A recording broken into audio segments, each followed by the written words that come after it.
Assalamualaikum warahmatullahi wabarakatuh. Alhamdulillahirabbil alamin. Assalatu wassalamu ala asrafil anbiya'i wal mursalin wa ala alihi wa ashabi rasulillahi ajma'in. Radiina billahi rabba wa bi Muhammadin nabiyya wa rasula wa bil islami dina. Asyhadu an la ilaha illallah wahdahu la syarikalah wa asyhadu anna Muhammadan abduhu wa rasuluhu la nabiyya ba'da.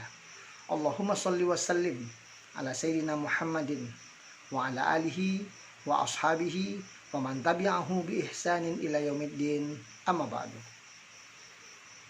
Good morning student. How are you this morning? Alhamdulillah. Pada kesempatan kali ini Ustadz akan meneruskan kembali materi kita tentang hari kiamat.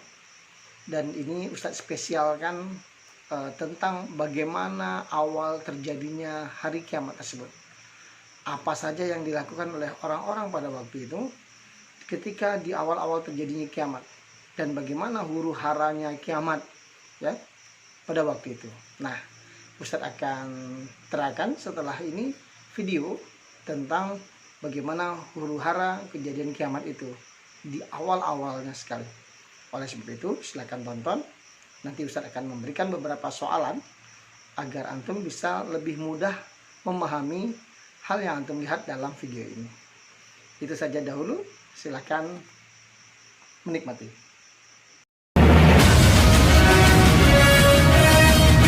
Pemirsa Khazanah, setelah matahari terbit dari barat, kemunculan api di Yaman yang menggiring manusia dan munculnya binatang yang bisa berbicara di akhir zaman, maka bumi dan alam semesta mulai memasuki detik-detik kehancurannya. Kiamat yang telah dijanjikan Allah Subhanahu wa Ta'ala segera terjadi. Entah berselang berapa tahun atau bulan bahkan hari, semuanya tidak ada yang tahu. Tiba-tiba suara menggelegar terdengar di seluruh alam semesta. Maka seluruh makhluk di dunia terkejut.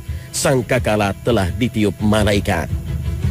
Dan ingatlah hari ketika ditiup sangkakala, maka terkejutlah segala yang di langit dan segala yang di bumi, kecuali siapa yang dikehendaki Allah, dan mereka semua datang menghadapnya dengan merendahkan diri. Al-Quran Surah An-Naml ayat 87. Inilah tiupan pertama dari 3 tiupan perintah Allah Subhanahu wa Ta'ala yang disebut dengan nafkhatul faza, atau tiupan mengagetkan yang menyebabkan kepanikan atau terkejutnya seluruh makhluk. Pada tiupan ini, seluruh alam semesta termasuk langit dan bumi serta alam buana akan berguncang dengan sebenar-benar goncangan. Mendatarkan gunung dengan bumi selumat-lumatnya, meletuskan gunung-gunung dengan dahsyatnya sehingga menjadi debu yang bertebaran, membuat laut-laut saling beradu dan mengeluarkan api yang menyala. Langit akan pecah luar biasa dan hilanglah hukum gravitasi yang biasa kita kenal. Bintang-bintang berjatuhan, planet-planet saling bertubrukan. Bersatulah matahari dengan bulan dan hilanglah cahayanya. Setelah itu keadaan alam semesta kembali seperti sebelum Allah menciptakannya. Hal ini terjadi dengan tiba-tiba saat semua manusia sedang sibuk mengurus urusan dunia mereka.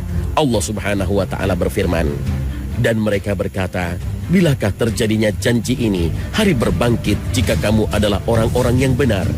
Mereka tidak menunggu melainkan satu teriakan saja yang akan membinasakan mereka ketika mereka sedang bertengkar. Lalu mereka tidak kuasa membuat satu wasiat pun dan tidak pula dapat kembali kepada keluarganya. Al-Quran Surah Yasin ayat 48 hingga 50. Tiupan sangkakala yang pertama ini panjang, seluruh makhluk ketakutan dan amat terperanjat. Dampaknya pun sangat dahsyat sebagaimana disebutkan dalam Al-Quran, sehingga ibu yang menyusukan anaknya akan melepaskan, mencampakkan anaknya. Orang yang hamil tiba-tiba melahirkan anaknya walaupun janinnya masih muda. Manusia juga lintang kukang seperti kupu-kupu bertebaran. Suara menggelegar yang menyebabkan keguncangan dan kepanikan semua yang berada di langit dan di bumi, kecuali siapa-siapa yang dikehendaki oleh Allah Subhanahu wa Ta'ala. Lalu siapakah yang dikecualikan oleh Allah Subhanahu wa Ta'ala yang tidak terkena dampak kedahsyatan tiupan sangkakala pertama ini? Meski bersumber dari riwayat yang tidak terlalu kuat, sebagian ulama menjelaskan mereka itu adalah para nabi dan orang-orang yang mati syahid. Mengapa demikian? Bukankah mereka telah wafat? Para nabi dan orang-orang syahid itu sudah wafat jauh sebelum kiamat.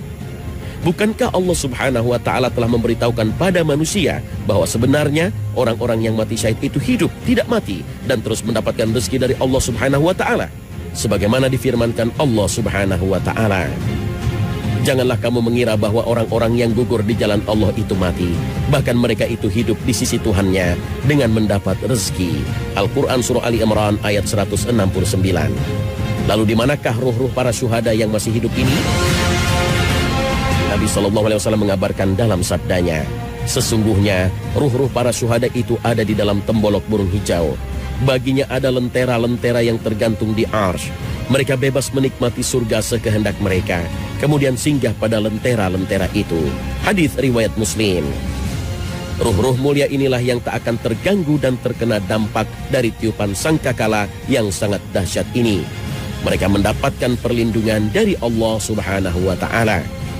Malaikat peniup sangkakala akan diperintahkan oleh Allah untuk meniupkan sur, terompet sangkakala sebanyak 3 kali tiupan bila kiamat telah tiba. Setelah tiupan pertama, Allah memerintahkan sur atau terompet ditiup pada kali yang kedua. Pada tiupan kedua ini, maka terkejutlah dan matilah semua makhluk yang berada di langit, yaitu para malaikat dan manusia, serta semua makhluk di bumi, termasuk para nabi dan syahid. Allah berfirman, dan ditiuplah sangkakala, maka matilah siapa yang ada di langit dan di bumi, kecuali siapa-siapa yang dikehendaki oleh Allah. Kemudian ditiup sangkakala itu sekali lagi, maka tiba-tiba mereka berdiri menunggu keputusannya masing-masing. Al-Quran Surah Az-Zumar ayat 68. Dalam ayat ini disebutkan bahwa pada tiupan kedua, seluruh makhluk di langit maupun di bumi semua mati. Inilah yang disebut dengan tiupan soqah atau tiupan kematian. Namun pada tiupan kedua ini, Allah Subhanahu wa Ta'ala juga masih menyisakan sejumlah makhluk yang tetap hidup. Sebagian ahli tafsir menyebutkan mereka yang dibiarkan hidup itu adalah malaikat Jibril, Mikail, Israfil, Izrail, dan 4 malaikat pemikul arsy. Mereka inilah yang disebut Al-Quran dengan kalimat, kecuali siapa-siapa yang dikehendaki Allah. Kemudian Allah memerintahkan malaikat maut untuk mencabut nyawa Jibril, Mikail, Israfil, dan para malaikat pembawa arsy yang 4. Maka tidak ada yang tersisa kecuali Allah dan malaikat maut. Kemudian Allah berkata kepada malaikat maut, wahai malaikat maut, kamu adalah salah satu dari makhluk-makhlukku, maka sekarang matilah kamu. Dengan demikian matilah malaikat maut. Maka tidak ada yang tersisa kecuali Allah yang maha perkasa, yang maha hidup, yang tidak pernah mati, yang awal, yang tidak ada sebelumnya sesuatu apapun, yang akhir, yang tidak ada sesudahnya sesuatu apapun. Kemudian Allah berkata, akulah raja, akulah penguasa. Di manakah raja-raja bumi? Di manakah para penguasa? Di manakah orang-orang yang sombong? Dan untuk siapakah kekuasaan pada hari ini? Pada hari itu, Allah Subhanahu wa Ta'ala menunjukkan keperkasaannya dan keesaannya, bahwa sifat sombong itu hanya miliknya. Imam Muslim meriwayatkan sabda Nabi SAW, Allah Azza wa Jalla akan menggulung langit-langit kelak di hari kiamat. Kemudian ia mengambilnya dengan tangan kanannya dan berfirman, akulah raja. Di manakah orang-orang yang selalu bertindak sewenang-wenang? Di manakah orang-orang yang selalu menyombongkan diri? Kemudian Allah menggulung bumi-bumi dengan tangan kirinya dan berfirman, akulah raja. Di manakah orang-orang yang selalu bertindak sewenang-wenang? Di manakah orang-orang yang selalu menyombongkan diri? Hadis riwayat Muslim. Kesombongan inilah sifat yang tidak boleh disandang oleh makhluknya, siapapun ia. Inilah yang ditegaskan Rasul SAW dalam hadis qudsi dari Abu Hurairah. Allah Azza wa Jalla berfirman, kesombongan adalah selendangku dan keagungan adalah kain sarungku. Barang siapa bersaing turut memiliki dalam salah satu dari kedua hal tersebut, maka benar-benar akan aku lemparkan dia ke neraka. Hadis riwayat Abu Daud, Ibnu Majah, dan Imam Ahmad. Keadaan alam semesta akan tetap seperti itu hingga waktu yang ditentukan untuk ditiupkan sangkakala ketiga, yaitu tiupan kebangkitan. Entah berapa lama jarak antara waktu tiupan kedua dan ketiga atau tiupan kematian dan kebangkitan. Namun Imam Bukhari meriwayatkan sabda Nabi SAW, jarak antara dua tiupan adalah 40. Para sahabat bertanya, wahai Abu Hurairah, apakah 40 hari? Abu Hurairah menjawab, aku enggan. Mereka bertanya lagi, 40 bulan? Abu Hurairah menjawab, aku enggan. Mereka bertanya lagi, 40 tahun? Abu Hurairah menjawab, aku enggan. Hadits riwayat Bukhari. Meski Nabi SAW menyebutkan angka 40 kepada Abu Hurairah, akan tetapi Nabi tidak menjelaskan apakah 40 hari, bulan, atau tahun. Apapun itu, baik hari, bulan, ataupun tahun, angka 40 yang disebutkan Nabi itu tentu waktu yang sangat lama sekali. Karena saat itu sudah memasuki waktu akhirat, yang durasinya 1 hari di akhirat sama dengan 50.000 tahun di dunia. Alhamdulillah, kembali bersama Ustadz. Bagaimana video tadi? Durasinya sekitar 9 menit ya. Nah, itu video menceritakan tentang bagaimana awal terjadinya hari kiamat. Nah, ya. Nah, oleh sebab itu, karena antum sudah melihatnya tadi, maka Ustadz akan memberikan 5 soal. 5 soal ini diperhatikan baik-baik ya. Diperhatikan baik-baik, didengarkan. Ya, siap? Wah, sudah nggak sabar lagi ya. Baik, soal yang pertama, apa yang mengawali terjadinya hari kiamat? Kita ulang lagi. Apa yang mengawali terjadinya hari kiamat? Yang mengawali itu awalnya apa sih gitu ya? Baik, soalan yang kedua.